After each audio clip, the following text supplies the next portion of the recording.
À moins d'un mois du scrutin, le protocole sanitaire pour les élections régionales commence à se dessiner.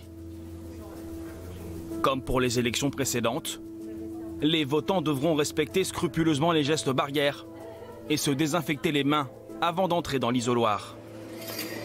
La nouveauté concerne le personnel des bureaux de vote.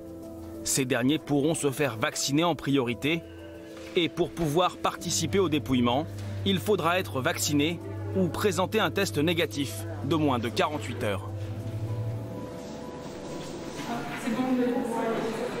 Outre l'aspect pratique, de la part de Valérie Pécresse de la région Île-de-France pour vous... La Covid-19 s'est invitée dans la campagne électorale.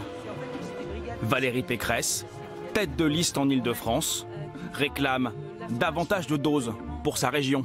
Je lance un appel au gouvernement, il faut accélérer la vaccination en Île-de-France. Nous sommes la région la plus touchée par le Covid et la moins vaccinée. Nous sommes une des régions les plus jeunes de France, donc nous avons reçu moins de doses de vaccins en fonction de notre population. Mais nous sommes aussi la région la plus touchée, celle où il y a le plus de saturation des hôpitaux. Donc le gouvernement s'était engagé à donner davantage de doses de vaccins à l'Île-de-France et à accélérer la vaccination en Île-de-France. Il doit le faire. Certains candidats souhaitent que la gestion de la santé ne soit plus uniquement une compétence du gouvernement. La crise du Covid, c'est l'acte de décès du centralisme parisien tel qu'on le connaît.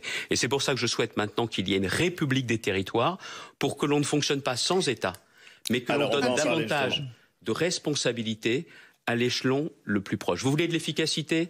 Il faut de la proximité. Un système de santé moins centralisé, l'idée séduit aussi certains candidats à gauche. Il faut que les régions se dotent de la compétence santé. Et moi, je serais à la tête de la région. Tout d'abord, il y aurait une politique de prévention et une politique de santé. Certes, ce n'est pas de la compétence de la région. Ce matin, je le mets en débat. Il est grand temps que la compétence santé soit une compétence partagée des régions. Avec des élections prévues le 20 et le 27 juin, le calendrier des régionales est très proche de celui du déconfinement. Le bilan de la politique sanitaire sera donc un enjeu majeur du scrutin.